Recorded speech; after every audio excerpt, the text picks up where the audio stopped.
बड़ी खबर यह है कि पाकिस्तान को चाहिए मोदी। दुनिया का हमारा सहारा सिर्फ एक, मोदी ही सहारा। यह हम नहीं कह रहे हैं, पाकिस्तान से आवाज आ रही है। शहबाज शरीफ पाकिस्तान संभाल नहीं पा रहे हैं, हालात बद से बदतर हो चुके हैं। कंगाली और बदहाली का आलम आप देख रहे हैं तस्वीरों के जरिए। लेकिन पाकिस्तान से एक आवाज उठ रही है और वो आवाज है, अगली तस्वीर दिखाइए, कि मोदी बचा सकते हैं। पाकिस्तान चीख चीख कर कह रहा है मोदी जी बचा लो। लेकिन मोदी ने 4 साल पहले पाकिस्तान का मुकद्दर तय कर दिया था कि पाकिस्तान में क्या होने वाला है, और 4 साल बाद दुनिया ये तस्वीर देख रही है, खुद पाकिस्तान देख रहा है। इसीलिए अब पाकिस्तान को समझ आ रहा है मोदी ने सही कहा था। रिपोर्ट देखिए जरा।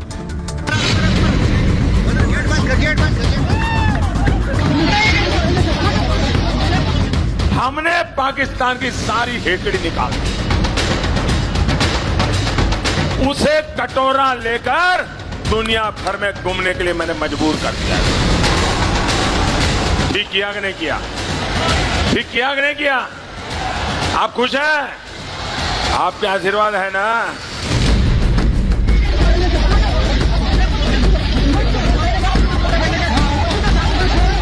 मोदी ने पाकिस्तान की भविष्यवाणी तो 4 साल पहले ही कर दी थी। हमने पाकिस्तान की सारी हेकड़ी निकाल दी, उसे कटोरा लेकर दुनिया भर में घूमने के लिए मैंने मजबूर कर दिया है। पाकिस्तान में आटे पर लात घूसे चलेंगे, पाक दाने दाने को मोहताज हो जाएगा, शाहबाज कटोरा लेकर घूमेंगे। हमने पाकिस्तान की सारी हेकड़ी निकाल दी, उसे कटोरा लेकर दुनिया भर में घूमने के लिए मैंने मजबूर कर दिया है। ये बात प्रधानमंत्री मोदी ने 2019 में ही कह दी थी। आज पाकिस्तान भुखमरी तक पहुंच चुका है। पाकिस्तान के प्रधानमंत्री को कोई भीख तक देने को तैयार नहीं। चीन, अमेरिका, दुबई, सऊदी अरब सभी ने पाकिस्तान को ठेंगा दिखा दिया है। तो मोदी से पंगा, भारत के खिलाफ साजिश पाकिस्तान को तबाह कर चुकी है। उसे कटोरा लेकर दुनिया भर में घूमने के लिए मैंने मजबूर कर दिया है।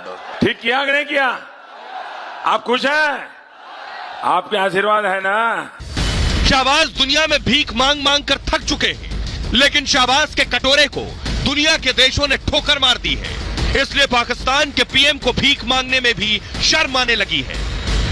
पहले मैंने फैसला किया था कि मजीद उनसे मैं कर्जा नहीं मांगूंगा, लेकिन मैंने फिर आखिरी वक्त फैसला किया और हिम्मत बांधी कि मैं उनसे मजीद मांगू। तो मैंने कहा कि जनाब मेरे आप बड़े भाई हैं और मुझे बड़ी शर्म आ रही है, लेकिन मजबूरी है, हमारे मामलात जो माली मामलात जो हैं आप जानते हैं, आप मुझे $1 अरब और दे दें। अब पाकिस्तान को कोई बचा सकता है तो वो है प्रधानमंत्री मोदी। पाक के लोगों को मोदी से ही उम्मीद है, मोदी से ही गुहार लगा रहे हैं, आवाज लगा रहे हैं, मोदी जी बचा लो। इंडिया में ना एक थोड़ी रिस्पॉन्सिबिलिटी और एक सेंस ऑफ आ रहा है कि उनके अंदर के हमें लोगों के लिए कुछ करना चाहिए। तो ये हमारे सियासतदानों और हमारे लोगों के अंदर भी ये चीज़ आना चाहिए। भारत के प्राइम मिनिस्टर नरेंद्र मोदी बहुत ही बेहतर तरीके से अपने मुल्क को चला भी रहा था और अभी चला भी रहा है। चाहे कुछ भी हो जाए, वो अपने मफाद के लिए किसी और के मफाद में कंप्रोमाइज नहीं कर सकते। मुझे तो लगता है कि इंडिया के प्राइम मिनिस्टर अच्छे हैं, क्योंकि उनकी स्टार्टअप्स जो है, मोदी जिस वक्त आया था उनके स्टार्टअप 300 थे, अब वो 500 तक पहुंच गए। पाकिस्तान के लिए फायदा तब होगा जब यहाँ के हुक्मरान, यहाँ के वजीर खारजा वहाँ से उनसे जाकर खुद मुलाकात करें, उनसे ताल्लुकात बनाने की कोशिश करें। वो तो एक ओपन प्लेटफॉर्म है, उन्होंने तो दावत दी है कि हमसे हम जो है वो ताल्लुकात बेहतर करें। अब हमारे ऊपर डिपेंड करते हैं कि हम लोग उनसे किस तरह से जाकर बातचीत करें, किस तरह से उनसे मिलें।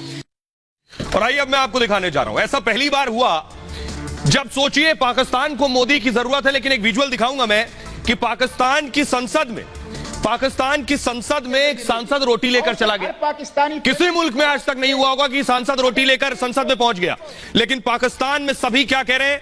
मोदी से कहो, अब मोदी बचाएंगे। देखिए कौन कौन कह रहा है कि डूबती नाव को शाहबाज के मोदी का ही सहारा है। देखिए ग्राफिक्स प्ले कीजिए, ये आप देख रहे हैं। शाहबाज को देखिए जरा, नाव की हालत जो आप देख रहे हैं यही पाकिस्तान की हालत है। कब नाव डूब जाए कोई नहीं जानता। अब देखिए कौन कौन क्या कह रहा है पाकिस्तान में। पाकिस्तान में राजनेता क्या कह रहे हैं? शहबाज शरीफ ने पिछले महीने यह बयान दिया था, 3 युद्ध हम लड़ चुके हैं, अब आगे बढ़ने का समय आ गया है। शहबाज जानते हैं मोदी ही पाकिस्तान को बचा सकते हैं। पूर्व पीएम इमरान खान प्रधानमंत्री मोदी की तारीफ कर चुके हैं। कारोबारी पाकिस्तान के क्या कह रहे हैं? पाक कारोबारियों ने शहबाज सरकार से मांग की है, भारत से दोस्ती का हाथ बढ़ाएं, कारोबार बहाल करें। पेट भरने के लिए भारत से गेहूं का आयात जरूरी है, भारत से गेहूं मांग लो। इस्लामाबाद चैंबर ऑफ कॉमर्स के अध्यक्ष का बयान है। रूस या दूसरे देशों के बजाय भारत बेहतर विकल्प है भाई, वहां से मांग लो। भारतीय गेहूं का स्वाद पाकिस्तान के गेहूं जैसा है, सीमाएं जुड़ी होने से ढुलाई का खर्चा भी कम आएगा। रूस या यूक्रेन से गेहूं मंगवाना ज्यादा महंगा पड़ रहा है। पाकिस्तान को तुरंत 25 लाख टन गेहूं की जरूरत है।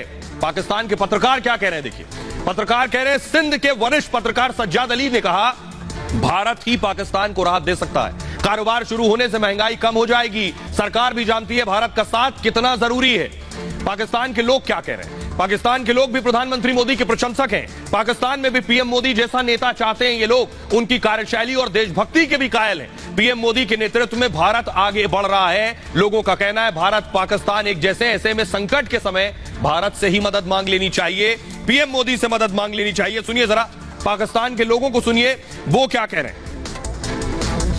उनके पॉलिटिशियंस में ये फर्क है कि वो अपने मुल्क के लिए काम करते हैं, हमारे मुल्क में पॉलिटिशियंस के लिए ये फर्क है कि भाई अपनी जेब के लिए काम करते हैं, अपनी नस्लों को बनाने के लिए काम करते हैं। भाई हमें भी नरेंद्र मोदी के जैसे एक हुक्मरान की ज़रूरत है जो कि अपने मुल्क के साथ लॉयल हो।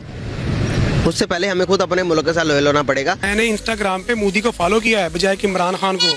वो कहीं ना कहीं मंदिर बना रहा है, कहीं ना कोई कुछ बना रहा है, ठीक है। उनके मुल्क की बहुत तरक्की हो रही है, वो काफ़ी चीज़ें अपनी बना रहे हैं। ये क्या बना रहे हैं अभी आप खुद देख लें। इंडिया बहुत अच्छा है, इंडिया की जो है क्या से कहते हैं वो हमसे काफ़ी आगे है, ठीक है। हम आपके सामने हैं, जीरो हैं बिल्कुल, ठीक है। करप्शन में हम आगे हैं, पाकिस्तानी करप्शन में सबसे आगे है। अब वो एक इमर्जिंग इकोनॉमी है, एक वे पे है, तो इसका क्रेडिट नरेंद्र मोदी और उसकी टीम को जाता है। उन्होंने एक चाय वाले ढाबे से काम करते हुए पीएम बने, तो अपनी पॉपुलेशन को देखा, तो उनके लिए बहुत बड़ी कामयाबी है। वो उन्होंने लद्दाख में काम किया, उन्होंने कश्मीर में वो इन्वेस्टमेंट लाए, तो उन्होंने बहुत दंगे फसाद हुए उसको कंट्रोल किया, बहुत बड़ी अचीवमेंट है। नरेंद्र मोदी को आपसे ला के इतलाफ हूँ, लेकिन नरेंद्र मोदी ने अपनी इकॉनमी पे किसी के साथ कंप्रोमाइज नहीं किया, अपने मुल्क की सालमियत के लिए खड़ा रहे। उसने 370 ला के फिर भी वो खड़ा रहे। नरेंद्र मोदी ये है कि एक सिंसियरिटी है ना, ठीक है। आप देखें सिंसियरिटी है कि आप अपनी कौम के साथ, अपने मुल्क के साथ कितना सिंसियर होकर चलते हैं, ठीक है। अगर वो कौम तरक्की कर रही है तो उसका मतलब ये है कि वो सिंसियर होकर चल रहा है, ठीक है। तो अगर आप उनको देख रहे हैं, ठीक है, तो आपको चाहिए कि आप खुद इतनी सी शर्म खा लें कि आप अपने मुल्क को भी देख के चल सकें, बिल्कुल सेम एज इट। अगर वो अच्छा कर रहे हैं तो आपको चाहिए कि आप भी अच्छा करें। मोदी की अगर बात करें तो मोदी एक क्लास का नाम है। इंडिया के लिए मोदी एक समझ लें कि तैयब उर्दगान है। लोग उसे पूछते हैं, लोग उसे मानते हैं, और इंडिया के लिए वो आउटस्टैंडिंग मैन है और इंडिया के लिए बहुत अच्छा जा। अभी इंडिया में आप देख लीजिए, गाड़ी से लेके मोबाइल से लेके ईच एंड एवरीथिंग वो लोग अपनी बनाते हैं। और सबसे बड़ी बात ये कि उनके जो लीडर हैं, हुक्मरान हैं, वो सिंसियर हैं अपने मुल्क के साथ। बड़ा भाई होता है, छोटा भाई छोटा होता है। अब आप ये देखें इंडिया कितना बड़ा है, तो उसे बड़ा मान लो यार, ये बड़ा है। दुनिया की किसी भी चीज पे आप देख ले, इंडिया पावरफुल है। गाड़ी वो अपनी बना रहा है, ईच एंड एवरीथिंग। तो हर चीज में इंडिया हम लोगों से बहुत आगे है। हम लोग उसे अपने साथ कंपेयर नहीं कर सकते।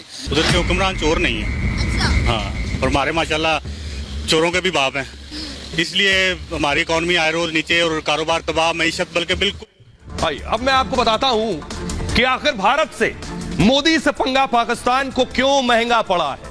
कितना महंगा पड़ा है कि बदहाली और कंगाली आ गई है। उसके पीछे वजह यह है कि भारत ने कारोबार बंद कर दिया, व्यापार बंद कर दिया, तो पाकिस्तान कहां गया? दूसरे देशों से खरीदने लगा। अब देखिए जरा दूसरे किन देशों से खरीद रहा था, ये आप देख रहे हैं। भारत ने, थोड़ा जूम आउट करिए इसे, भारत ने, प्रधानमंत्री मोदी ने व्यापार बंद कर दिया।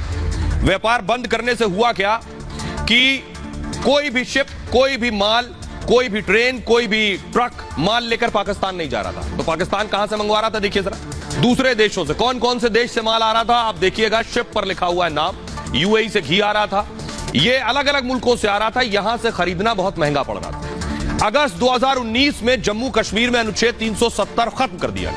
मोदी सरकार के फैसले का पाकिस्तान ने विरोध किया और पाक ने भारत के साथ व्यापारिक रिश्ते खत्म कर दिए। भारत को अकड़ दिखाना पाक को इतना महंगा पड़ा कि कंगाल हो गए। 4 साल में पाकिस्तान तबाह हो गया।